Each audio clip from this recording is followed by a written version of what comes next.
Hi there, my name is Malcolm Wilkinson, and welcome to Millennial Meals. This is a show where we show you how to create delicious meals or treats right at your own house without breaking the bank. Well, anyways, today I think that we're going to do something a little bit more simple. Last one was a brisket video, and that one required a lot more work. Well, today we're going to do roast beef. So for vegetables, you're going to need carrots, celery, onions, mushrooms, garlic, and pork rinds. Oh wait, yeah, that's for me. So for the equipment, you're going to want a crock pot, a stovetop or hot plate, forks or a grabbing utensil, so when we're cooking the actual roast beef, you may not want to touch it with your hands because certain sides may be pretty hot. You'll want a skillet or a pan, obviously, so you can cook the meat on, a knife so you can cut your vegetables, a cutting board, well, to cut your vegetables on, and then vegetable oil to kind of like put inside the pan or skillet to cook our roast beef. And also, I forgot to mention, you also need cooking spray to put inside your crock pot. Alright, so here's some of the things that we're going to need for this video today. Well, you're going to need something to cook it, like a stovetop or maybe like a hot plate. Well, personally, I want to use a hot plate because I want to be able to work on the island and be able to talk to y'all while everything is being said and done. I'm using a cast iron skillet. Now, you don't have to use this, but one thing I'll have to say is don't use olive oil on this because what it'll do is it'll cause a lot of smoking. I mean, I guess depending upon your preference, I don't want smoke personally.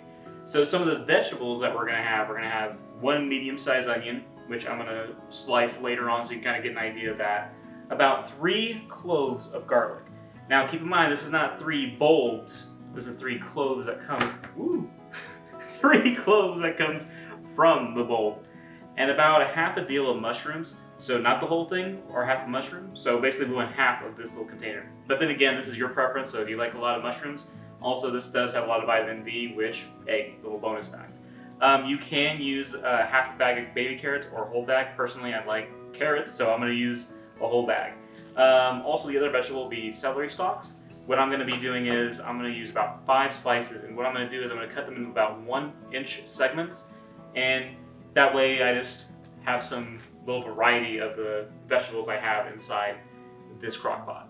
I'm going to show how I'm going to slice all of this, and then after that we're going to go over the seasonings. Luckily, this isn't going to be like the brisket video where it seemed like we had a laundry list. This one only has about 2 ingredients. Now keep in mind, if you want to, you can cut the vegetables into smaller portions if you want, and that's perfectly fine. But in this instance, I want to keep the carrots and the mushrooms to be just how they came out of the packaging, because I kind of like to have my vegetables like that to be a little bit more bite-sized portion than slicing them up.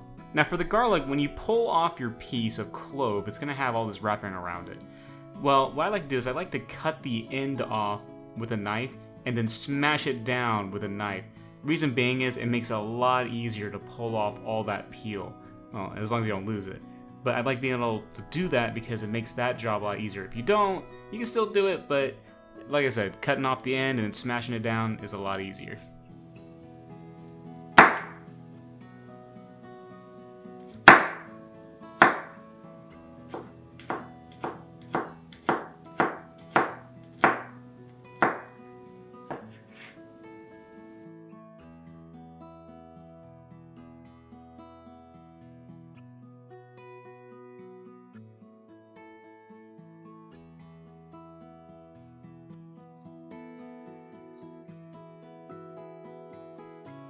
Now for seasonings, we're gonna have 4 ingredients.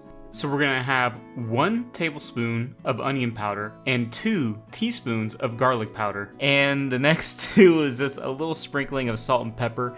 This is gonna be done when we're cooking the sides of the roast beef. So you're gonna sprinkle this kind of like, I guess, to your preference, but kind of sparingly. Now, as a bonus ingredient, if you want to, you can use an onion recipe soup and dip mix 1 pack. And you can use it from this brand shown here. Well, hi there. Now we're at the stage where we want to cook our roast beef. Well, what we're going to basically be doing is we're going to be browning all 4 sides, or I should say all the sides of this nice, lovely little roast beef. Now, depending on the roast beef you have, you might need to trim off the fat, but this one's pretty good, so we don't have to really worry about that so much. Now, with this, we want to make sure we put a little bit of vegetable oil on here to brown this. Now, when you first start, you want to put the fat side down. So, we start, and we want to get it to where all sides are brown. Once everything is brown, then what we're going to do is we're going to put it inside our crock pot to cook this lovely little roast beef. Now, what I should mention is while you're cooking, you want to put a little bit of salt and pepper on, all the sides. So while it's cooking, so like the side that's being cooked, you don't have to worry about that right now. But we want to hit all the sides with the roast, with this little salt and pepper. Now you don't have to, you can use whatever mix you want, but in this specific scenario, I am only going to use salt and pepper. The seasoning though, what we created earlier, that's going to be for at the end, which is going to be when we have it in the crock pot itself.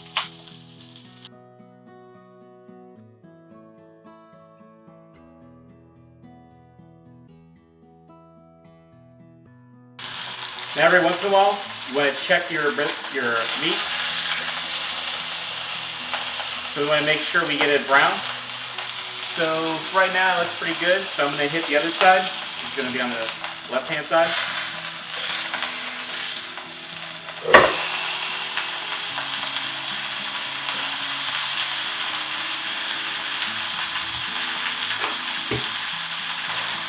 If you do have a little bit of spillage, make sure you just clean it up.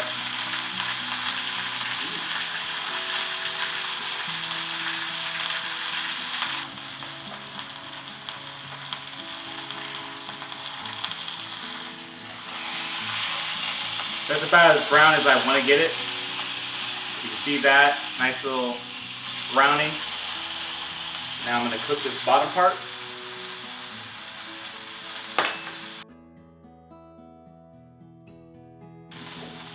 Let's check to see how it's like. Yeah, it looks pretty good. You can see, I kind of like that. Alright, so now remember that fat side that we had earlier? It's time to hit that with a little bit of seasoning.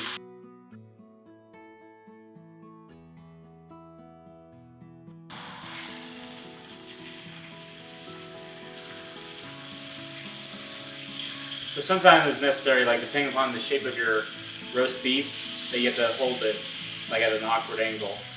This is why I'm like saying, like, have the fork in case you can't handle the heat. Because luckily I cooked it in such a way that it wasn't too hot, so it's not going to burn my hand anytime soon. Also, I should mention, make sure you wash your hands before you're handling the meat like this, before and after. Also, I should mention, if you have a cast iron skillet, be careful of the handle, because sometimes that can be hot.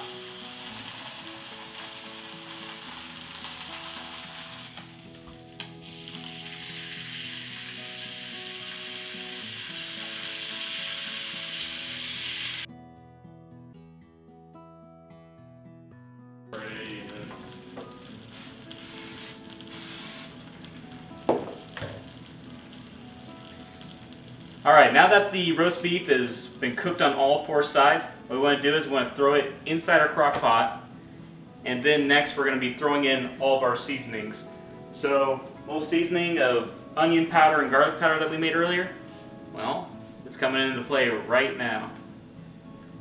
So make sure you kind of like spread it a little evenly around your roast beef, so then that way you get a little bit more of that flavor in the food that you are about to eat in 4 to 5 hours. Now, what I should mention is that it's optional, but you could add a little soup mix, but the one I'm using is this Chef's Cupboard onion mix. Now, remember, you don't have to do it. You can go crazy, you can try your own thing, but with this specific recipe, that is what I want to do.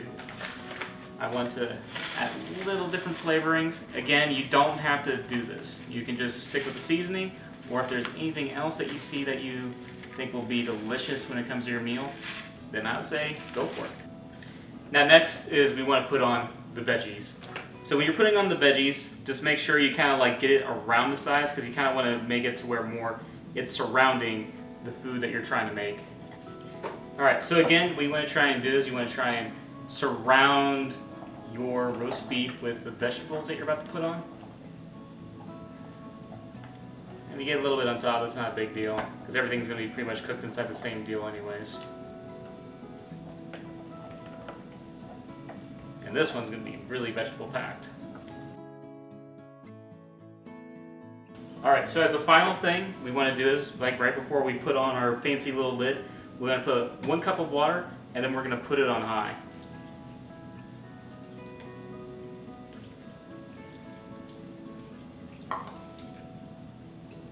Okay, 1 cup. Alright, now that our water is in, now we have to have this crock pot set to a high temperature, and we wait about 4 to 5 hours. So it's going to take a while, but remember, this is Millennial Meals, not 1-minute meals. So I'll see you guys back in 4 to 5 hours. Alright, so it's been a little over, like just a hair under 5 hours. So one of the first things you want to do when you're checking your roast beef is you want to check what the internal temperature is. So you want between 195 and 210. And right now we're at 200 and we're at a little under 5 hours. So this roast beef is ready. So when you're trying to get the roast beef, obviously you want to be safe. So I'm going to turn this bad boy off because, well, there's no need for it to be cooking any longer. So I'm not going to grab this with my hands because, well, I don't want to get any burns. But I suggest is getting a fork. Ooh, and that is falling apart. That is very tender. So that's 1 piece of the roast beef. Here's the second piece. This literally fell off the bone. So if you want an idea of what tender is, or falling off the bone, that literally happened when I was doing that. This is what, this is a roast beef right here. Literally falling off the bone. So that was Millennial Meals, and this was how to make roast beef.